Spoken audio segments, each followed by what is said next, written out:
भेड़िया और 7 छोटे बच्चे। एक बार एक बूढ़ी बकरी थी जिसके साथ छोटे बच्चे थे और वो उन्हें एक माँ की तरह अपने बच्चों से प्यार करती थी। एक दिन वो जंगल में जाकर कुछ खाना लाना चाहती थी, इसलिए उसने सभी सातों को अपने पास बुलाया और कहा, प्यारे बच्चों, मुझे जंगल में जाना है। भेड़िए से सावधान रहना। अगर वो अंदर आया तो वो तुम सबको खा जाएगा, खाल, बाल और सब कुछ।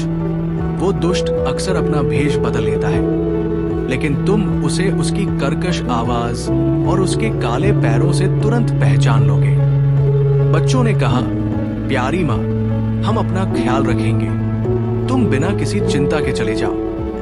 फिर बूढ़ी बकरी ने मिमियाना शुरू किया और शांत मन से अपने रास्ते पर चली गई। कुछ ही देर बाद किसी ने घर के दरवाजे पर दस्तक दी और कहा, प्यारे बच्चों, दरवाजा खोलो, तुम्हारी माँ यहाँ है और तुम में से प्रत्येक के लिए कुछ लेकर आई है। लेकिन छोटे बच्चों को कर्कश आवाज से पता चल गया कि ये भेड़िया था। हम दरवाजा नहीं खोलेंगे। वे चिल्लाए, तुम हमारी माँ नहीं हो। उसकी आवाज नरम, सुखद है, लेकिन आपकी आवाज कर्कश है। तुम भेड़िया हो। फिर भेड़िया एक दुकानदार के पास गया और अपने लिए चौक का एक बड़ा टुकड़ा खरीदा, उसे खाया और उससे अपनी आवाज को नरम किया। फिर वो वापस आया, घर के दरवाजे पर दस्तक दी और चिल्लाया, प्यारे बच्चों, दरवाजा खोलो, तुम्हारी माँ यहाँ है और तुम इसे प्रत्येक के लिए कुछ लेकर आई है। लेकिन भेड़िए ने खिड़की पर अपने काले पंजे रखे थे और बच्चों ने उन्हें देखा और कहा, हम दरवाजा नहीं खोलेंगे। हमारी माँ के पैर तुम्हारे जैसे काले नहीं हैं, तू ही भेड़िया है। तब भेड़िया एक बेकर के पास भागा और बोला, मेरे पैर में चोट लग गई है, मेरे लिए उन पर थोड़ा आटा मल दो। और जब बेकर ने अपने पैर रगड़ लिए तो वो चक्की वाले के पास भागा और बोला, मेरे पैरों पर थोड़ा सफेद आटा छिड़क दो। चक्की वाले ने मन ही मन सोचा, भेड़िया किसी को धोखा देना चाहता है, और मना कर दिया। लेकिन भेड़िए ने कहा, अगर तुम ऐसा नहीं करोगे तो मैं तुम्हें खा जाऊंगा। तब चक्की वाला डर गया और उसके लिए उसके पंजे सफेद कर दिए। सच में आदमी ऐसे ही होते हैं। अब वो दुष्ट तीसरी बार घर के दरवाजे पर गया, उसे खटखटाया और कहा, मेरे लिए दरवाजा खोलो। बच्चों, तुम्हारी प्यारी छोटी माँ घर आई है और तुम में से हर एक के लिए जंगल से कुछ न कुछ लेकर आई है। छोटे बच्चे चिल्लाए, पहले हमें अपने पंजे दिखाओ ताकि हम जान सके कि क्या तुम हमारी प्यारी छोटी माँ हो।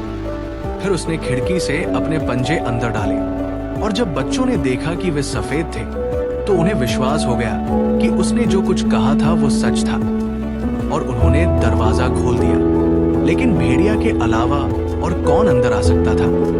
वे भयभीत थे और स्वयं को छिपाना चाहते थे। एक मेज के नीचे कूद गया, दूसरा बिस्तर में, तीसरा चूल्हे में, चौथा रसोई में, पांचवा अलमारी में, छठा कपड़े धोने के बर्तन के नीचे और सातवां घड़ी के केस में। लेकिन भेड़िए ने उन सभी को ढूंढ लिया और कोई बड़ा समारोह नहीं किया। एक के बाद एक उसने उन्हें अपने गले के नीचे निगल लिया।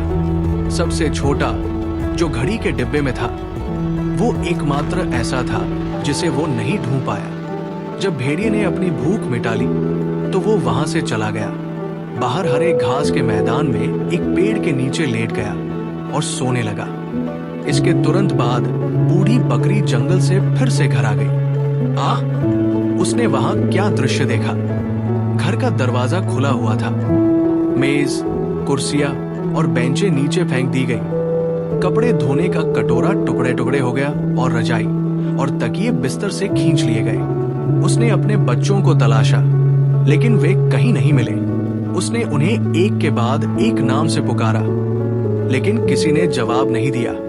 आखिरकार जब वो सबसे छोटे बच्चे के पास पहुंची तो एक धीमी आवाज में चिल्लाया, प्यारी माँ, मैं घड़ी के डिब्बे में हूं। उसने बच्चे को बाहर निकाला और उसने उसे बताया कि भेड़िया आ गया था और बाकी सभी को खा गया। फिर आप कल्पना कर सकते हैं कि वो अपने बेचारे बच्चों के लिए कैसे रोई होगी।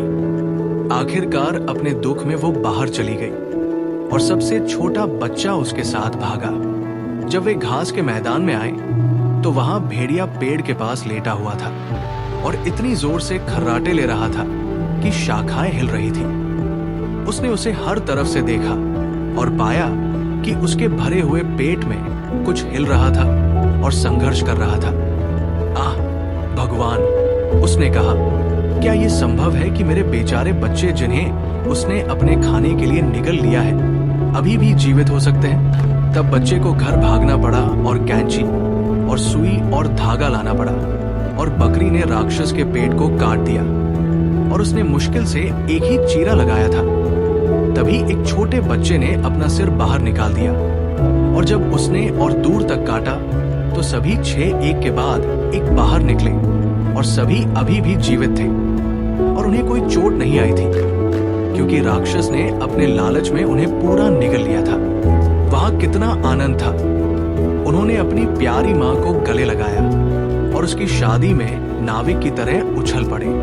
हालांकि मां ने कहा, अब जाओ और कुछ बड़े पत्थर ढूंढो और हम दुष्ट जानवर के पेट को तब तक भर देंगे जब तक वो सो रहा है। फिर 7 बकरी के बच्चे तेजी से पत्थरों को घसीटते हुए वहां ले गए और जितने पत्थर उसके पेट में जा सकते थे उतने डाल दिए और मां ने उसे फिर से बहुत जल्दी में सिल दिया ताकि उसे कुछ भी पता न चले और वो एक बार भी नहीं ले। जब भेड़िए की नींद पूरी हो गई तो वो अपने पैरों पर खड़ा हो गया और चूंकि उसके पेट में पत्थर होने की वजह से उसे बहुत प्यास लगी थी, इसलिए वो पानी पीने के लिए कुएं पर जाना चाहता था। लेकिन जब वो चलने फिरने लगा तो उसके पेट में पत्थर एक दूसरे से टकराने लगे और खड़खड़ाने लगे। फिर वो चिल्लाया, ये क्या गड़गड़ाहट और गड़गड़ाहट है मेरी बेचारी हड्डियों के खिलाफ। मैंने सोचा कि ये 6 बकरी के बच्चे हैं, लेकिन ये कुछ नहीं बल्कि बड़े पत्थर हैं। और जब वो कुएं के पास पहुंचा और पानी पर झुका और पीने ही वाला था तो भारी पत्थरों ने उसे पानी में गिरा दिया और कोई मदद भी नहीं मिली। उसे बुरी तरह डूबना पड़ा। जब 7 बच्चों ने यह देखा तो वे दौड़कर उस स्थान पर आए और जोर से चिल्लाए, भेड़िया मर गया, भेड़िया मर गया, और अपनी मां के साथ कुएं के चारों ओर खुशी से नाचने लगे। कहानी की शिक्षा, दुष्टों को उनके कार्यों के लिए दंडित किया जाना चाहिए और जो लोग दूसरों के साथ बुरा करते हैं उन्हें बदले में बुरा अनुभव होगा।